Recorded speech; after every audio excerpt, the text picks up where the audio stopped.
Good afternoon, everyone. Hi. Hello. Hi, everyone. My name's Anthony Kaufman. I am a senior programmer at the Chicago International Film Festival. I also run their Industry Days program, which I encourage you all to look up. We do 4 days of industry programming, filmmaker development stuff during the festival every year in October. I put that program together with a group of other fantastic people. I also program a small documentary festival in the spring called Doc 10. I am previously and still do film journalism. I co-wrote a book called Hope for Film with the famous indie producer Ted Hope. I still write articles for Filmmaker Magazine. You should all know about Filmmaker Magazine, great information in there. And we're going to be talking about reaching your audience. I imagine most of you are creators in various capacities, and obviously making the work is a hard thing to do.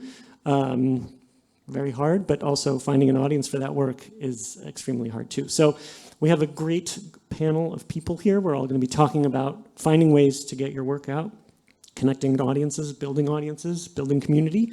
I'm going to let you guys introduce yourselves so I don't mess anything up. Take it away. Hello. Oh, is this on? Oh, it is. Sorry. I'm partially deaf, so sometimes I just can't tell when things are working. I'm Barbara Twist. I am the executive director of Film Festival Alliance. We're a national nonprofit, or I guess international nonprofit, organized around film festival organizers. We do professional development, community advocacy, and just generally, we just wrapped up a 2.5-day conference here in Chicago where a bunch of executive directors came together and boards, and we talked about leadership and ways that we can improve film festivals kind of throughout the industry. And also just separately, I'm a film producer. Yeah, that's me. Hi, I'm Raul Benitez. I'm a film programmer here in the city. I program for Chicago International Film Festival. I do their After Dark and short series. I also program at Midwest Film Festival. And then I do a lot of independent programming and programming at other spaces.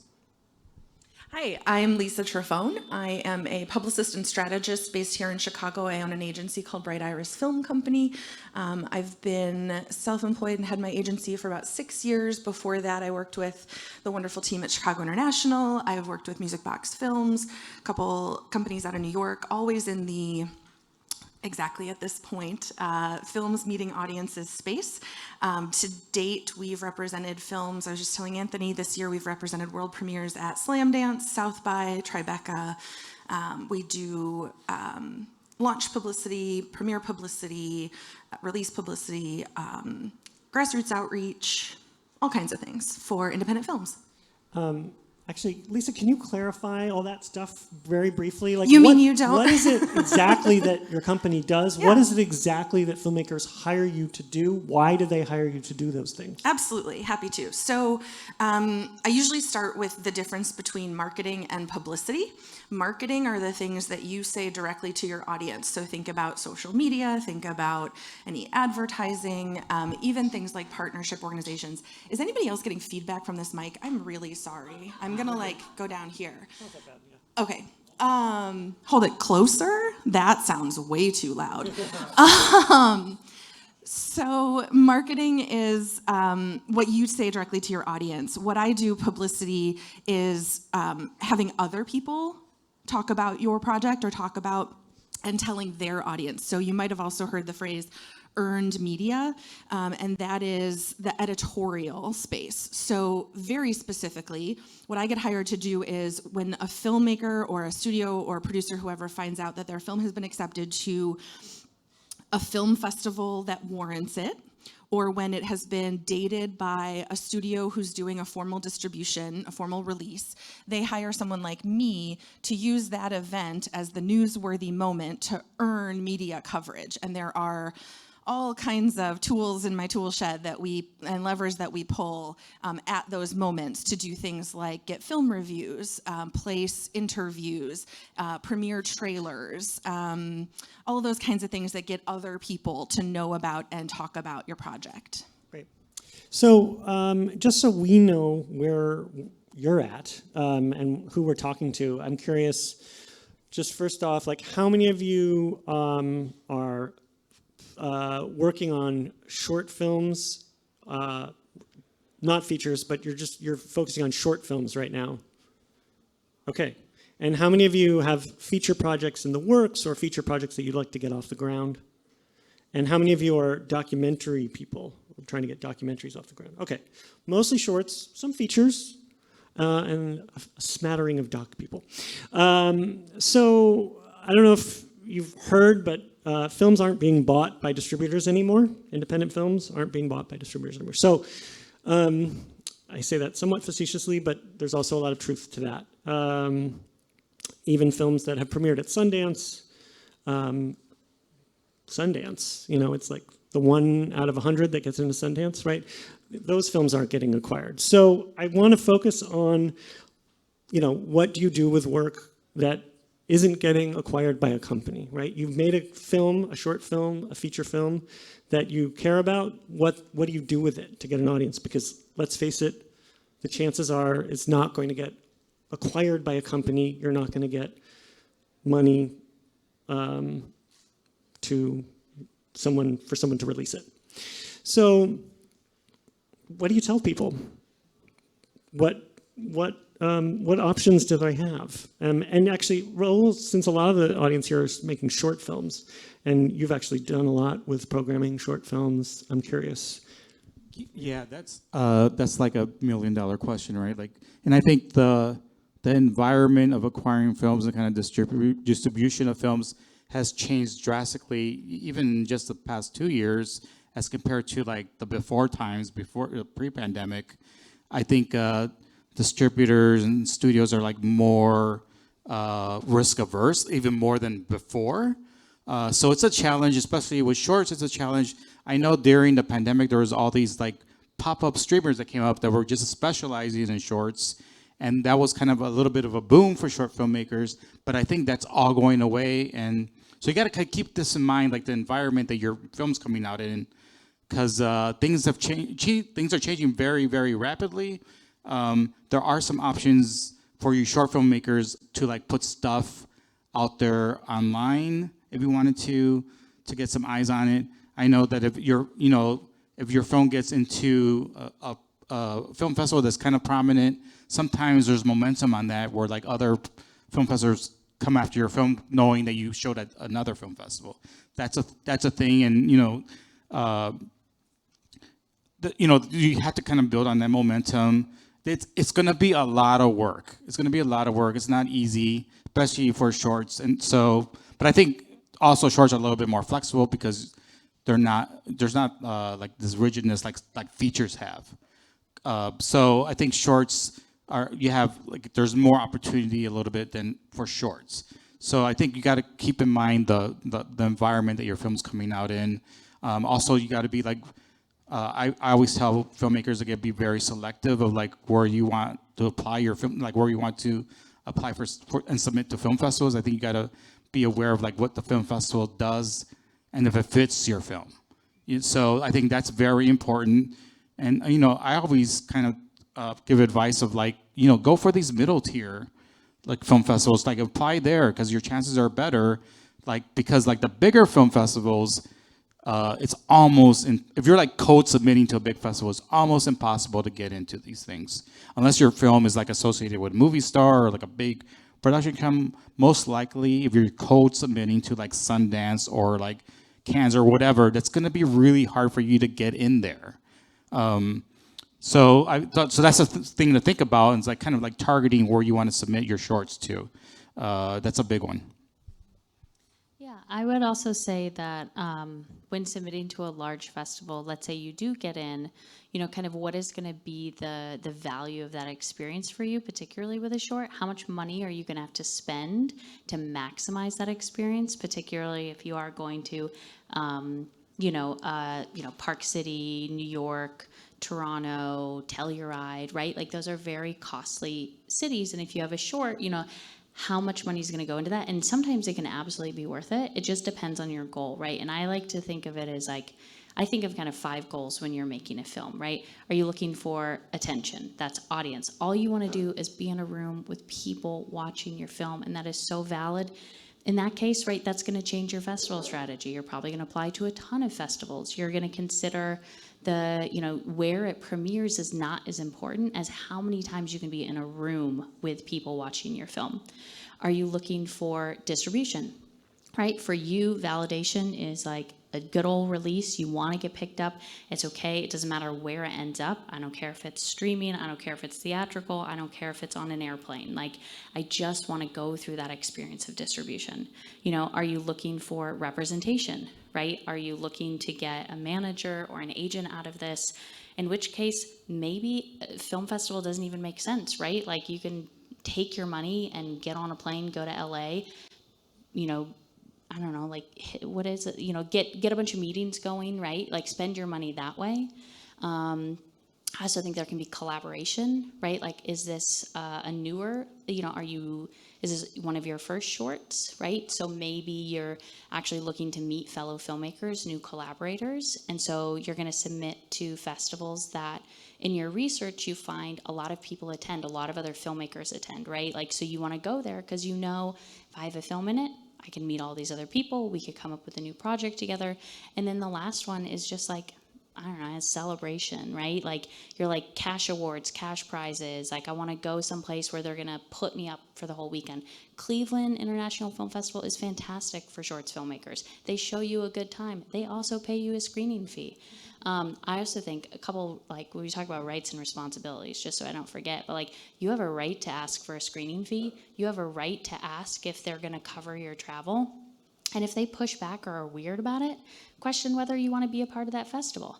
Now, this is not a guarantee that they can afford to, right? A lot of film festivals are nonprofits. They have smaller budgets.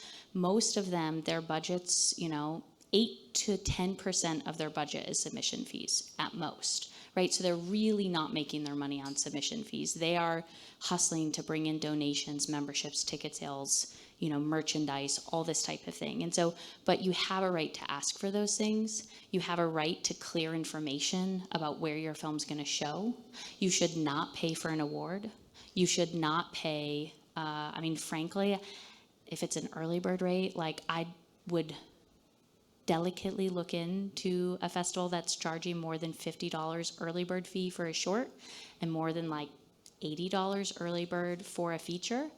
Remember that the money is going to pay the programmers and everything. That's like, that people are taking the time to watch your film, so that's part of that exchange. But you can also ask for waivers. Ask politely, make it clear, be specific about the waiver that you're looking for, and be specific in the festival that you're applying for, right? Like, do your research. Maybe don't start with Film Freeway because there's so many on there, right? It can be really difficult to narrow that down. Start with a movie maker top 50. Shill for our website, filmfestivalalliance.org. We've got a directory of all of we have about 185 film festivals on there. These are all festivals that are actively participating in bettering the film festival industry. So the odds are your experience at those festivals is going to be better. So in your research, think about what your primary goal is. If you've got a short, you're going to do one goal and you're going to do it well. If you got a feature, maybe you do 2 goals. But think about that and use that to determine which festivals you're going to go to. Can I go off that?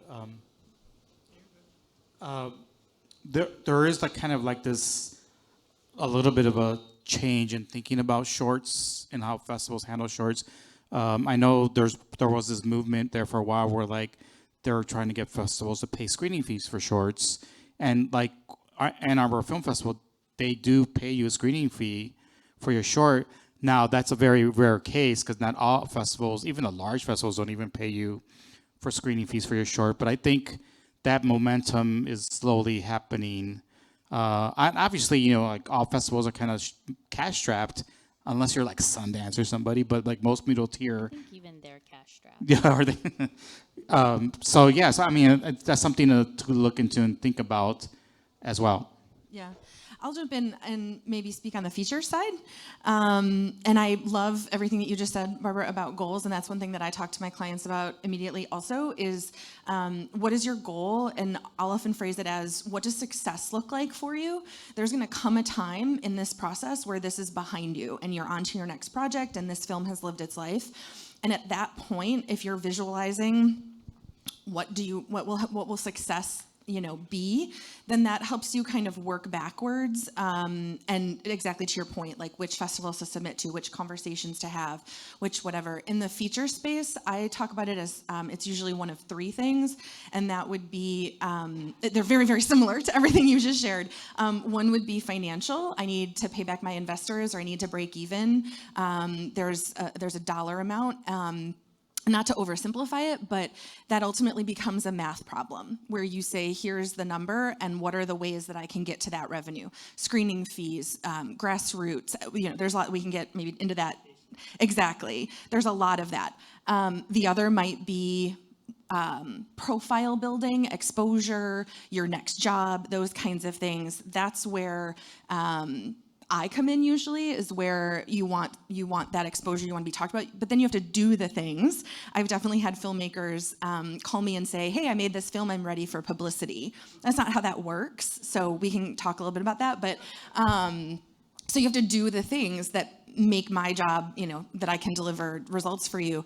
And then the third thing is usually for documentary filmmakers, but impact. I want to make a change. I want to change laws. I want to help a community. And there's an entire industry of impact producing and change making through film. So knowing what that success looks like and being really honest about, to your point, all those things are valid. All those things are great. We're all, and also, I would say sort of the segue from short film to feature film, chances are, eventually you want to make a feature, or this is a proof of concept or whatever. What groundwork are you laying? What networks are you building? What, relationships are you kicking off with this short film that can be advantageous as a feature? We're just going to keep, this is such a hot topic. On the network building, I think it is so important that, this is particularly helpful for short filmmakers, I think, is like, you want to be building your own email list, right? So as you are playing places, or just talking to people who are like, well, I want to see something of yours. Yeah, start building. You have social capital as a filmmaker. People are invested in the movies that you are making. And ideally, a lot of your audience will travel from one film to the next. So if you start owning that and you have that, that's something you can then bring to the table if you're selling your film or you're going someplace else. When you do play a festival, if you can be there yourself, find out, ask the house manager how many tickets were sold, how many butts are in that seat. If you weren't there, follow up a couple weeks after, ask if they'll share that information with you, right? Because we don't typically do box office for your theatrical run, but let's say your feature only plays festivals and then goes on streaming or something. The next time you come around to make another feature, you can say, yeah, we didn't have a traditional theatrical, but based on the festival data, we had 40,000 people show up, buy tickets, come to see this film, right? Like, that's valuable information. And you as a filmmaker, that is your data as much as the festival. So I think it's really important to be collecting that along the way. Real quick, I think the bottom line is it's going to take a lot of work from you to do this, a lot of work. And this is like stuff they don't teach you in film school, like the financial part of it, like reaching out, making community, all this other stuff that they don't teach you there. You're going to have to learn yourself, or like ask other people to help you learn it. But this is the work you're going to have to do. Whether you're doing a feature or a short, it's going to be a lot of work, and you got to keep that in mind, that this is a job you're going to have to work on and improve on, and learn and all this other stuff, so you can make your movie successful. So that's a thing that you got to really keep in mind. Like, this is a lot of work. I have two quick things that I want to play off both of you. One, Barbara said collect email addresses, and I just want to highlight how key that is. Notice that sorry, I just want to confirm. Yeah, she didn't say Twitter followers, she didn't say Facebook fans, she didn't say Instagram. Those are all great, and you do want to be present on social media, but who knows what's going to happen with Twitter tomorrow? Who knows what's going to happen? The way to capture an audience is with an email address. So we can, find us after. We'll tell you about email capture. And then the second thing about it's a lot of hard work and it's a lot of your work has only just begun at Picture Lock. And I tell filmmakers all the time and film teams all the time, even selling your film, even like the dream scenario, I got a distributor, they're going to put it out, this and that.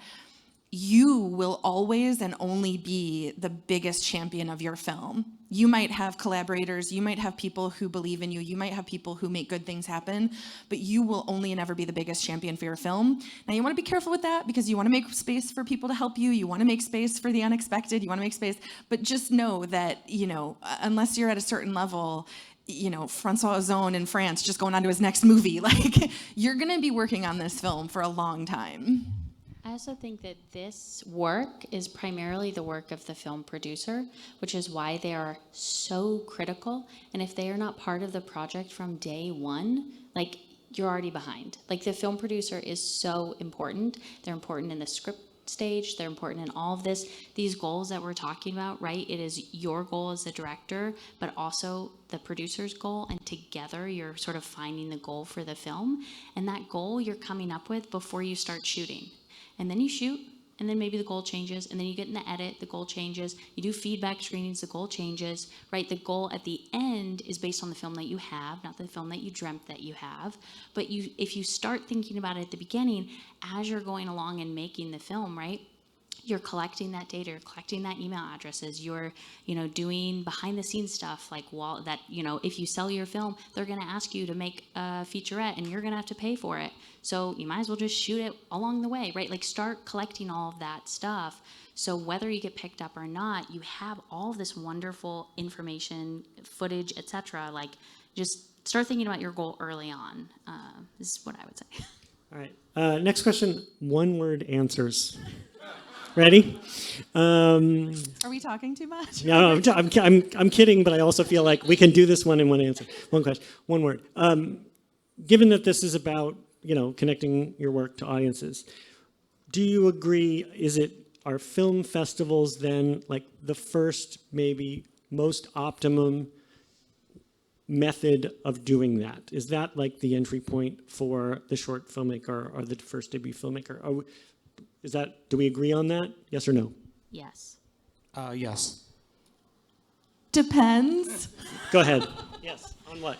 Well, I think it goes back to everything we were just talking about, and it truly depends on your goals. Right. And if you are, like, I know of films where, and I'm going to speak to a documentary now, a documentary that's beautiful and moving and has the potential for a really key audience. And I think we'll get at this at a certain point, but I think we definitely want to talk about what I kind of think of as like the bullseye of audiences. Like, of course, we all want our films, we want everybody to love them, but you have to start at the very, very center, and then you can expand and expand and expand. So we'll get to that. But this particular film did not have a great track record with film festivals. It just was not getting picked up. It wasn't getting in the way it should have.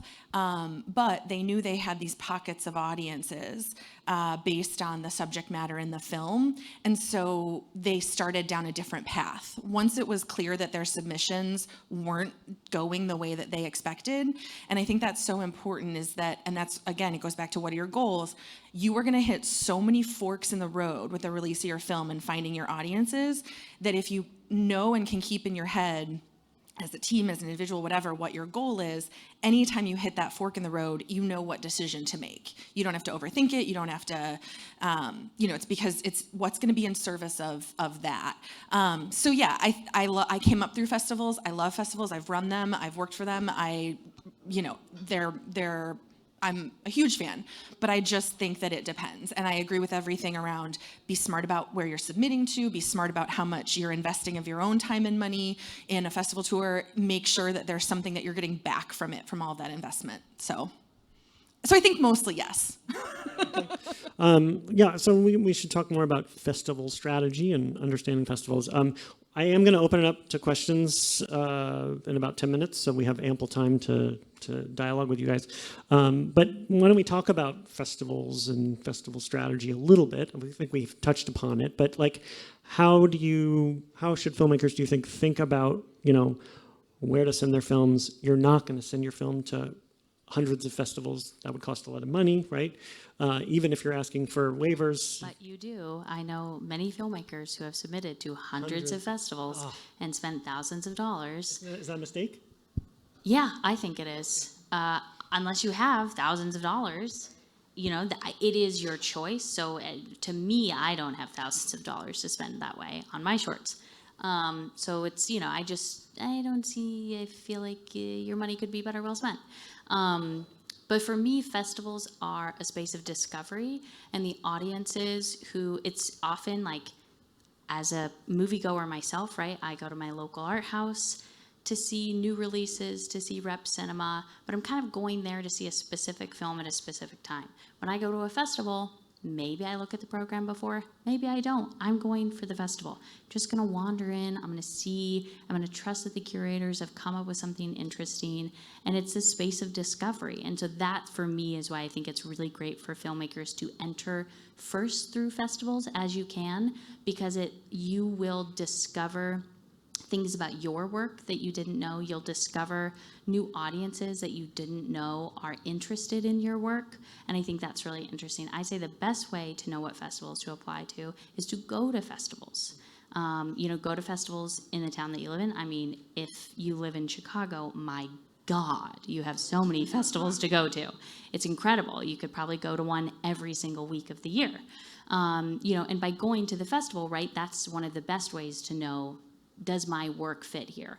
Doing your research online, looking at past programs, looking at the programmers. I think, in my opinion, like a quality festival, right, is going to have some of that information available on their website or via their social media. You're going to be able to find out what they've shown in the past.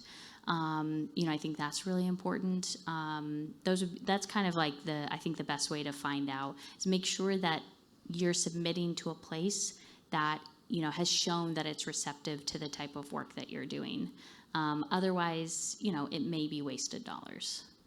Also, the great thing about going to film festivals, even if your film isn't there, is that you get to meet programmers from other festivals, and then you could like pitch them your movie. Like, I have this movie. I think that's a great way to network, even if you don't have a film in that festival. And it's a great way to meet other festival people, because a lot of us festival people go to other festivals ourselves, and so I think this is a great way to meet festival programmers, artistic directors, other filmmakers who are also, might be doing similar work as you. So I think that in itself is very valuable. I mean, if you can, like, if you don't, obviously it takes money to go to a festival, but if your film does get into a festival, you please attend the festival. That way you could meet who programmed you, and they can connect you to other people. I mean, that's like a cheap way to promote your film, right? You can just talk to people and tell them, I got this movie, or my movie's playing, blah, blah, blah. I think that's a very valuable thing to do, so like go to festivals and meet people. Just one note on the affordability of festivals. Festivals usually offer a student pass. They sometimes will offer a virtual pass, so you could watch things online. They might offer single day passes. Sometimes you can volunteer for the festival and earn a pass that way. So just, you don't have to assume that it's totally out of your price range, but definitely look into it. And then you can always reach out to the festival and say, like, hey, I really want to come, and it's just not going to happen for me, X, Y, and Z. And you never know. They might say, actually, yeah, sure, we'll send you a pass. Yes. I would switch gears back to like the submitting to festivals. When I consult with filmmakers, and I feel like I boil it down, but also it's like you can boil it down and think about it this way, and then apply that however it makes sense to your film. While you are making your film, your number one job is to make the best damn film you can. Full stop. Like, if you're making your film and trying to get it done in time for Sundance or whatever, sorry, but you're doing it wrong. Make the best damn film you can, and then your festival strategy will figure itself out. So that's number one. Number two is it typically comes down to time and budget. So from Picture Lock, you've got about a year and a half, I would say.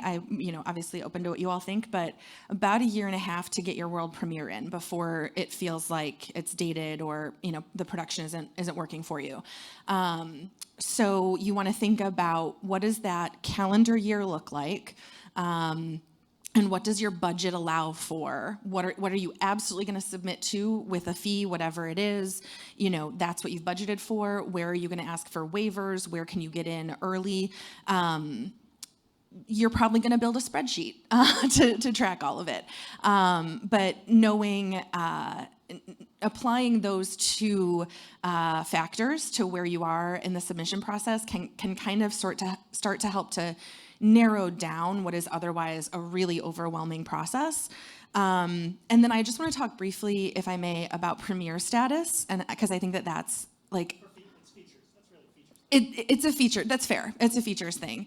But I think that this is one of those forks in the road where you might have to trust your gut. You might have to decide. But there's something to be said for a bird in the hand, is what I'll say. Like, what can you do? How can you make the most of it? When someone says, we like you, we like this film, lean in, I guess, is what I would say. And I'll say, as someone who wrestles with this question about, by the way, it's a lucky problem to have, to be like, where am I going to world premiere my film? Do I premiere this one or this one? But I would say be open with the programmers and say, hey, I got accepted this festival. Where are you at with my film? It's a good problem to have. It says, hey, someone else liked my film. What's the status with it at your festival? So don't feel weird about reaching out and following up with a programmer. Professionally and kindly and politely. No one wants to be pestered. No one wants to be demanded of. But yes, absolutely, open a dialogue. Another kind of, so I have a lightning round question for each of you that's related. Barbara, first, name 3 festivals that like most people don't know about, where you would say like, yeah, apply your film to that festival. Like you're I don't know, maybe half of the people in the room haven't heard of, or your parents haven't heard of, or. Gosh, the Milwaukee Film Festival. Yeah. Okay. Let's see, Heartland Film Festival. And Cucalores, because they put on a great party. Yeah, and that Cucalores is in Wilmington, North Carolina. They're in North Carolina. They're in November. Heartland, I think, is in October, and Milwaukee is now in the springtime, like May-ish, April, May. Yep. Yeah. Raul, a similar question though, but for shorts and or genre films. Now I'm on the spot. Actually, there are film festivals that just focus on shorts, but I can't think of any of the names. Aspen, yeah. I also learned about the Mountain Film Festival in Telluride, which they do documentaries mostly, and they have labs and all. I think that's a good one to kind of like look into. But and most festivals have a shorts program. A lot of them don't have a very robust one. They might have 1 or 2 programs. So I think do your search and be very diligent about like what you're looking for and who's looking into what. Also, really quick, I want to make sure, like we had this conversation earlier. Watch out for scam festivals on Film Freeway. There's a lot of them. They'll give you a laurel, but they'll take all your money. And they might look good on these Film Freeway pages, but they're not. So. I think it's a good thing to like talk to other filmmakers that have gone into other film festivals to find out what to get into or what to apply to. So I think you got to do a lot of research and a lot of work to kind of figure out where where you want to send your film. Also, you got to think about like what type of film you made, because you can like target that at certain film festivals. Like if you made a genre film, like hit the genre film festivals, or you know what I mean. So I think that's a good way to kind of like target where you want to go. Well, what's like a weird genre festival in the U.S. that people might not know about that you would like that you'd be like, oh yeah, I should check that out because it's played it. I just, Portland Horror, I think it's a nice little middle tier film festival that if you have a genre, even feature and short, I think that's a good place to kind of like submit to. They have really weird stuff, so that's one that's like not a big one. I mean, obviously there's like the big one, Fantastic Fest is like the big one. Yeah, so like I think Portland Horror is a small one. Telluride has their horror festival, which is not very big either. I think that's a good one.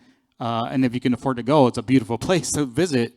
But yeah, I mean, you got to really target where you want to go. Like, I mean, there's so many filmmakers, they just submit their films to everything. So I think you got to be a little bit more diligent about what do you want to send your film to. And Lisa, I'm going to spin the question a little bit differently for you. A filmmaker comes to you from a festival, whatever it is, X festival, you fill in the blank, right? And you say, that's really cool, but I don't know if I can represent you because I don't think that festival, I can do much with it. Like, where's the line? Are you going to make me name names? Yeah. Are you going to ask me? No. It's a really good question. And I actually had a recent experience with that where I was just really honest with the filmmaker. So similar to like scam festivals or similar to all the collaborators you're going to work with when you make your film, the work that I do is no different in the sense that like you want to work with someone that you trust, that that is going to deliver. And I come from a place of I will always, even if it's not fun, I will always tell you where I think you are or where I think I could help or if I don't think I can, because the quickest way for me to sink my reputation is to take on a client and not be able to deliver. So it just doesn't make any sense for either of us. I don't want to put that bad taste in your mouth for working with a publicist or a professional in that way, and I don't ever want to, risk the work that I do. So I've been doing this now for almost 20 years, which is crazy to say, and we haven't really touched on it. We've talked a lot about like mid-tier festivals, and I know that there's like the Sundances and whatnot that are way out there, but it's important to remember that the festivals are just the first step, and this is going to sound like a duh thing to say, but there's a whole industry beyond festivals where sales are concerned, and where like there's a whole section of festivals that are just market festivals, where companies from all over the world go to see what's available for sale, to buy it, and to try to make money off of it. So knowing... Is it like an AFM? Or what do you... Well, AFM is more like a conference market. I'm Right. thinking about like Cannes is a market festival. Yeah. Sundance is a market festival because you've also got deals happening. It's where people are going to see what what they want to buy. So yeah, I think that's a huge piece of it, and it all plays into what we've been talking about goals-wise is being realistic about what's possible from wherever you land. To sort of tie it all together, I guess I would say whatever film festival you get into, there's always a local audience. There's always, Milwaukee's going to come out to the festival. Chicago's going to come out to like all of that. So if you're in that space and you've got screenings, the best thing you can do, maybe you don't need to hire me. Maybe it's not a good use of your money. Maybe what you can do is get a ground team to go out and poster and drop postcards and, get word out in those ways. So. I want to open it up to questions. One thing that we haven't addressed, and maybe I'll ask it more explicitly, and then we'll take the questions. What do you think of just showing your work like online directly, like just putting it up on some platforms and doing some publicity? Like, you're not. That's what people do on YouTube and Instagram and what's the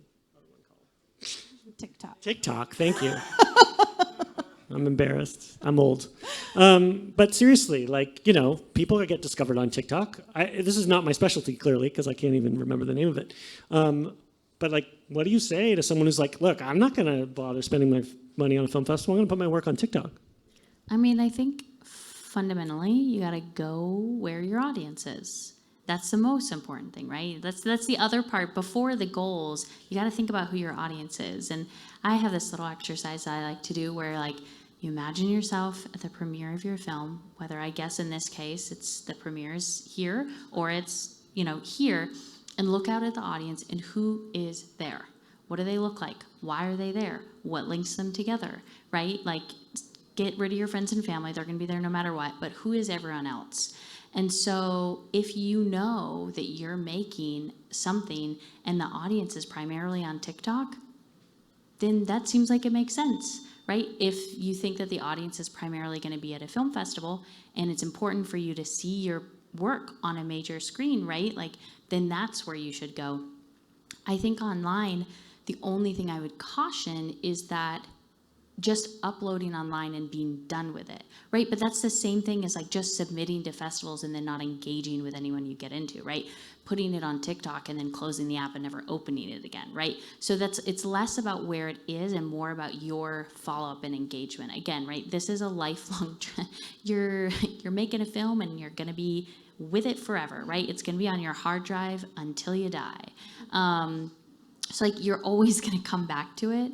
And so I think the engagement is more important. So if you go where your audience is and you stay engaged with that audience and that feels successful to you, then that's what's important.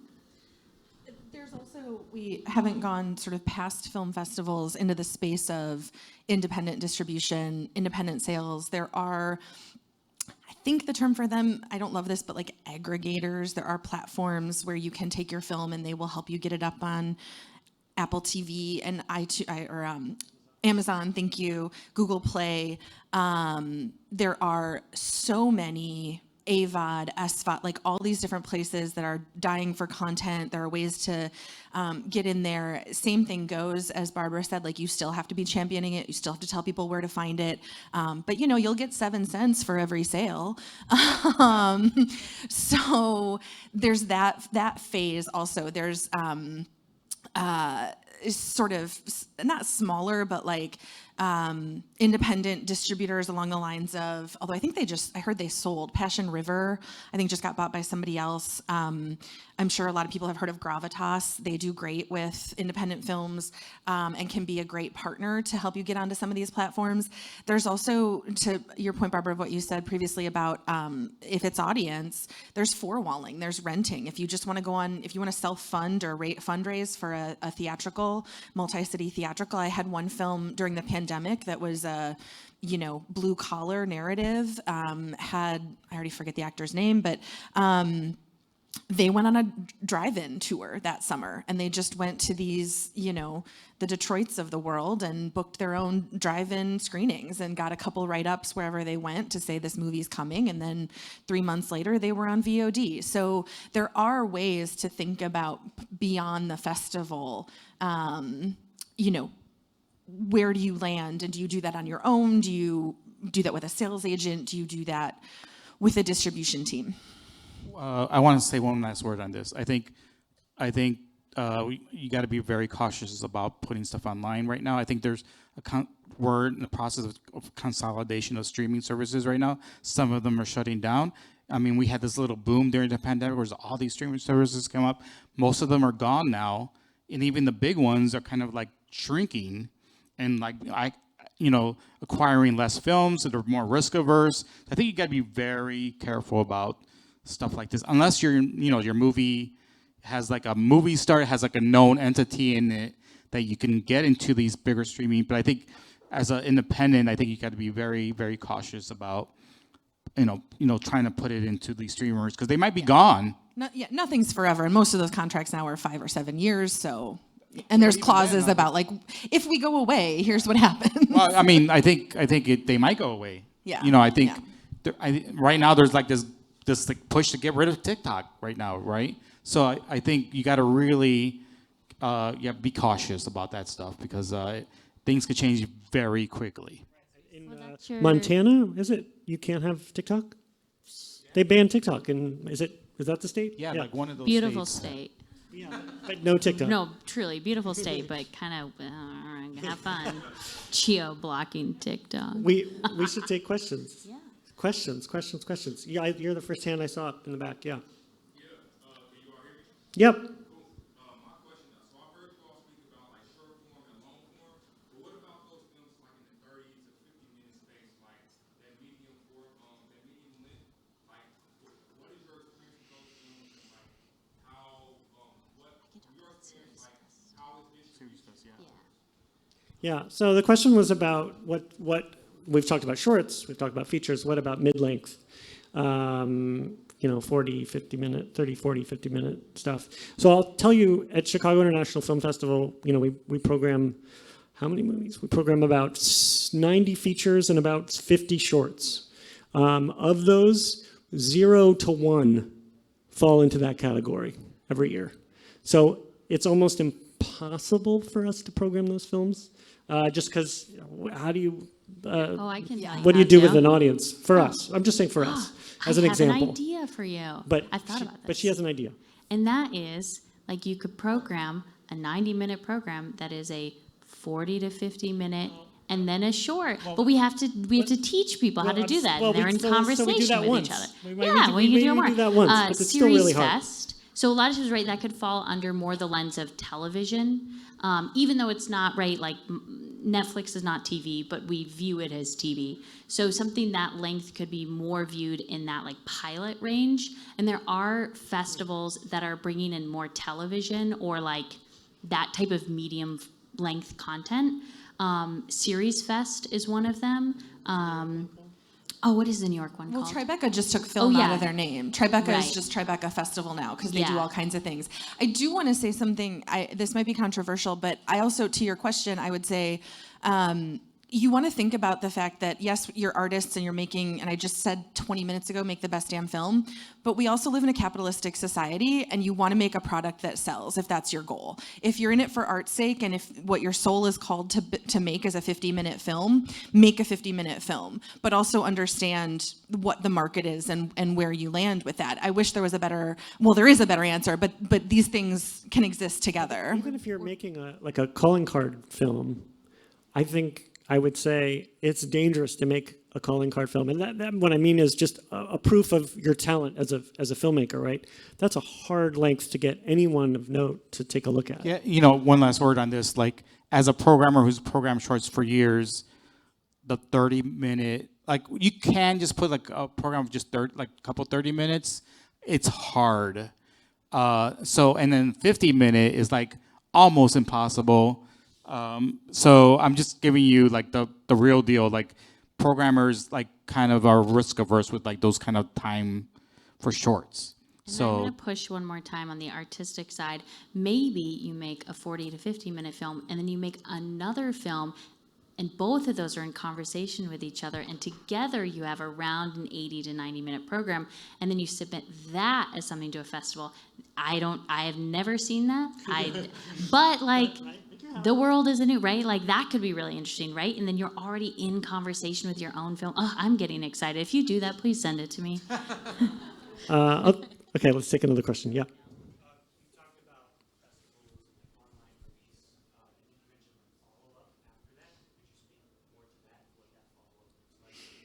So, question about following up with film festivals after you've applied. What does that look like?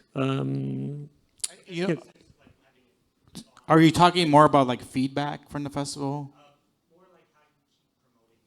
Oh, yeah. So I think I would say I think that goes to building out your festival calendar. So like once you are submitting and you kind of know, okay, I've got this festival in June, then that in July, then that in August, like you kind of give yourself a little bit of, and if you're building an email list, if you're building a social platform, all those kinds of things, you're continually able to have a conversation with your audience. You're continually able to share news, share updates. Maybe I think we talked about it earlier, maybe you're releasing a cut scene or behind the scenes photos, or just what are those things that keep the conversation going while the film is actively in front of audiences? Was that what your question was? Yeah, I would also add that I think that if your goal is more that like sort of like going for awards or wanting to show a lot of times, you know, you're probably upper time limit is about 2 years of festival stuff, right? After 2 years, like even kind of maybe the smaller festivals be like, it's too old for us, right? But so that kind of gives you some of that. And then at that point, you could say, like, okay, now I'm going to go fully online or just take other different approaches. The thing I'll say on social media, and I'd be interested to see what you think, I don't think that you should have a social media profile for a short film. I think you should have a hashtag, and that way your entire team can use that hashtag. But if you look at, like, I have so many short films that are like, you know, I've made one, right? That my friends are like, oh, follow me. And I'm like, ugh, that's another thing I got to follow, right? And there's so few likes, and then there's so many few followers, and you're not really leveraging it.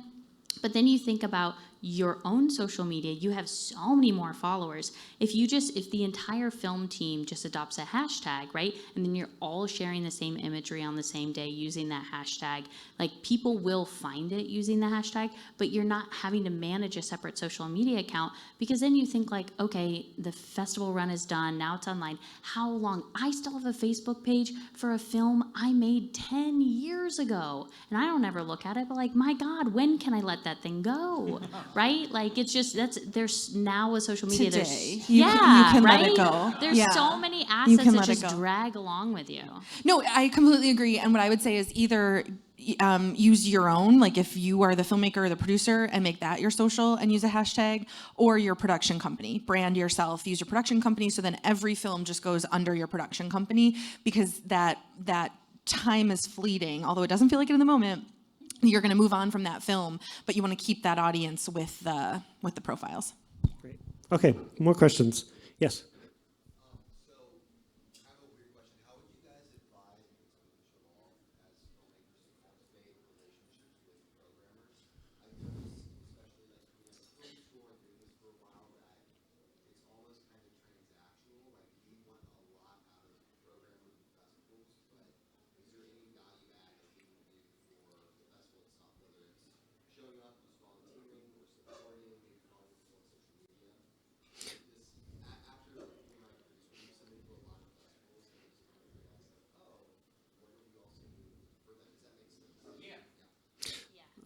I think We- all of that. We repeat the question? Oh, I'm sorry. Go ahead, repeat. I don't remember this question. We're He going was to answer asking it. about how to develop a productive relationship with film programmers. What do programmers obviously have a lot to offer to filmmakers, but what can filmmakers offer to programmers to make themselves valuable? Yeah, I think starting the conversation with programmers is the first step. Like going to a festival, meeting programmers, going to local film programming in your town or city, and meeting people. I think meeting people and meeting the programmers is important. They do want to talk to you. I like talking to filmmakers. I like them coming up to me and telling me about their film. I think that's very, very valuable, and I think that's something you should engage in to kind of like move film ahead and get the word out. Yeah, I would also offer that, right, it's a relationship. So, you know, you like people coming up and talking about their films, but you probably also like it when people come up and just talk to you about a film that they saw at the festival that you're both at, right? Yeah. So it's just like, it's just sort of that general stuff. And it's hard because it's like when you have a project and you're just like, oh, I really want to push this, but think first about like, you know, that's why when you go to a festival, just watch a ton of stuff so that when you run into a programmer, you actually are able to say, oh, I saw this. It was really fantastic. Thanks for programming it. Yeah, I was going to say, not just to talk to programmers, but talk to the programmers whose work aligns with yours, right? Because like, if you have a genre film, don't talk to me, talk to Raul, right? If you have a documentary, you know, and you've seen the documentaries that I program, talk to me, don't talk to Raul, right? So I think it's not just talk to us, but talk to the ones who connect with you, you think, yeah. Yes, go ahead, yeah.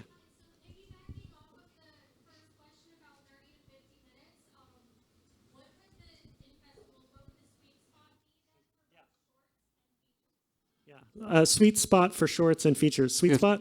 Sweet spot, 15 minutes. Yeah. Like 15 to 20. I think when you start getting into the 30-minute range and higher, it's going to be tough to program. Even over 15, right? Yeah, even over 15, but I think like the 15, 20 minute is okay. I mean, I programmed 25 minute, but once you start getting to that 30 minute and up, then it's going to be really hard as a programmer to program your film. So yeah, I think that sweet spot is like that range. And for features, let me just say, when I, look at the 800 feature films I watch every year, like personally, maybe 1,000, right? If something's like 85 minutes versus something's like 135 minutes, guess which one makes me happier when I start? I was going to say, I love an economical 80 to 90-minute feature. Oh, God bless. Was it like Roger Ebert was like, movies should be not a minute too long, but not a minute too short? Like, I mean, it's arbitrary, but still, like, if you put it in your shoes,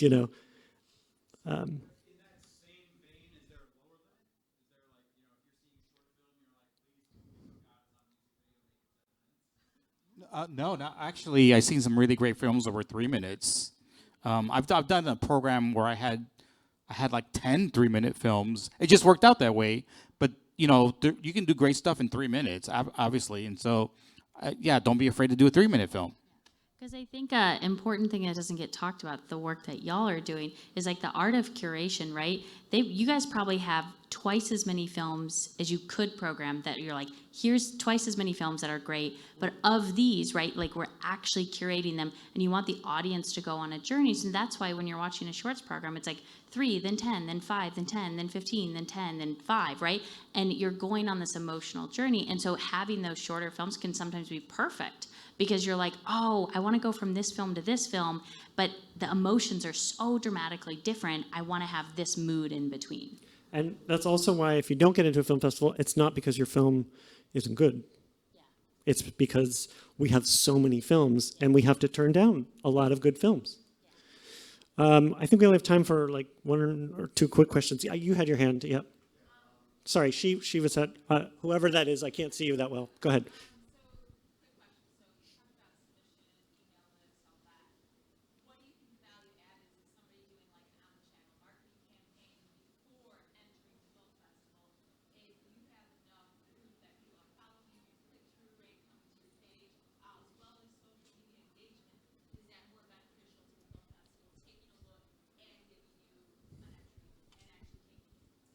yeah, so the question was, even pre-festival, is it worth investing in creating a digital marketing campaign? You think you used the word omnichannel. I think, yes, I tell filmmakers the minute that you decide on your film and, pick a title or whatever, like claim that hashtag, decide what your social is, start amassing assets. Like there's people who want to support, so you have to start somewhere. And certainly whether it's festivals, distributors, all those kinds of things, the more prepared you can come to the table. So if you can deliver, I've got 40,000 email subscribers, or if you can deliver, here's my finished press kit, my key art, my trailer, it's all done, here you go, the more attractive you're gonna look. I wouldn't speak for, when I was a programmer ages and ages ago, none of that entered the picture. Like I would get submissions with like their press kit and this and that. I threw all of that away. I just wanted to watch your movie. After I decided if the movie was in or not, then I needed to know that you had all of that stuff. So I want to be very clear about that distinction. But yes, building that audience, building those followers, and being able to walk into a place and say, here's who's going to come see the film, or here's who's already aware of the film. Yeah, I think that's definitely worthwhile. So I think we have to make room for the next panel. Yeah, sorry everyone. We thank you so much for coming, and you can find Raul and I online if you have questions. You can find Lisa online if you have questions. Are you online? No, I don't do public social okay, media. fine. But you can email me, Yeah. Okay. Through what? the Film Festival Alliance website. There you go. Okay. Thanks. Thanks, Anthony.